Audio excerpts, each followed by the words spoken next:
I just wanted to stop by real quick and be topical for a moment, because we all know that the Carmilla movie is, oh, you might know, the Carmilla movie based on the web series that took the YouTube by storm over the past few years, or, well, the gay YouTube, at least.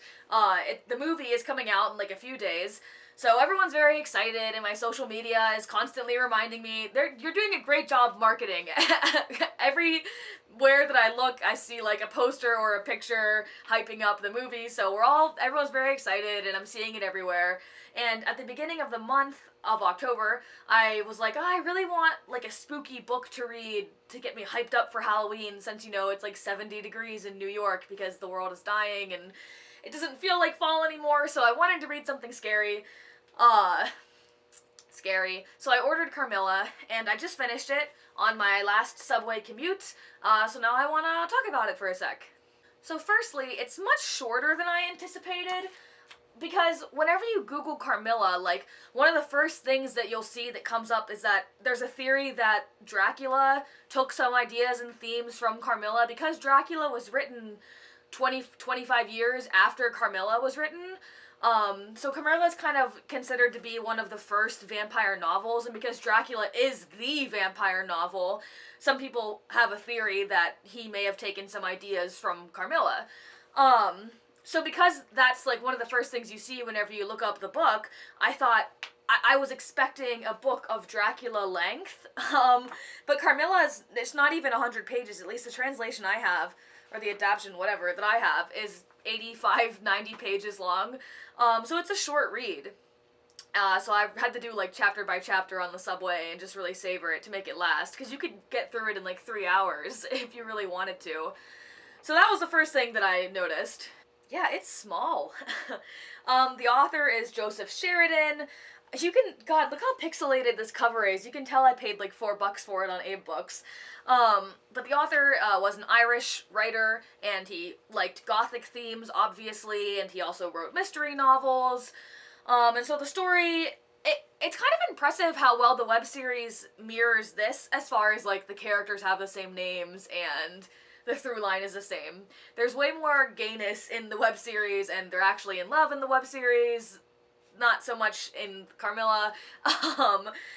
But so the story is Laura is living with her father in this big mansion in Austria, and then one night a carriage crashes outside their home, and it's a mom and her daughter, Carmilla, and the mother is like, oh, I really have to get somewhere, and this is so terrible, and now my daughter is all out of whack, and her poor Victorian girlish nerves, she can't go on. And so Carmilla stays with Laura and her father to recover, and her mother, her vampire watcher, I don't know, like cohort, whatever she is, she goes off into the night and leaves Carmilla with this unsuspecting family, and the story unfolds from there. So yeah, like I said, it's not as gay as you would hope. The web series is much more gay, and they're actually in love in the web series. Hey! What are you doing? Oh hey, this is very fitting for the episode, because Carmilla turns into a cat, so there you go. So yeah, definitely not as gay as the web series, but I get why it's come to be like this lesbian novel, and why so many lesbian things have spawned from this novel. Because it's a woman vampire preying on a woman, and vampires have come to be like these inherently sexual beings. But it is a bit problematic in that way, because the whole vampire thing is supposed to be like this dark, twisted passion, and this like seductive person who's manipulating the innocent victim. And so the fact that a lesbian relationship is wrapped up in that, where it's like, oh, that's, in the time period, the way people were reading this was like, oh, that's so dark and twisted, like, that's so like a vampire to be so gross and immoral, like a woman and a woman, that makes the vampirism even worse because it's wrong. So like, the fact that a homosexual relationship is being wrapped up in, like, the villain arc is obviously not good. But we can read it now and find it entertaining and gay, because we're not really suffering from as much from that stigma of being evil. But yeah, definitely not as gay. There are no wonderful steamy love scenes like you'll find in the Sarah Waters books, which I just gestured to, if that's off frame. So definitely no Sarah Waters style, like, steamy love romance things. It's all very PG. But it's definitely gay, and like the vibe is there and the undertone is there. So it's a nice short little read, and I mean, yeah, it's gay. So if that's the only reason that you like would be interested in reading it, it's like 100 pages. Give it a go. It's fun.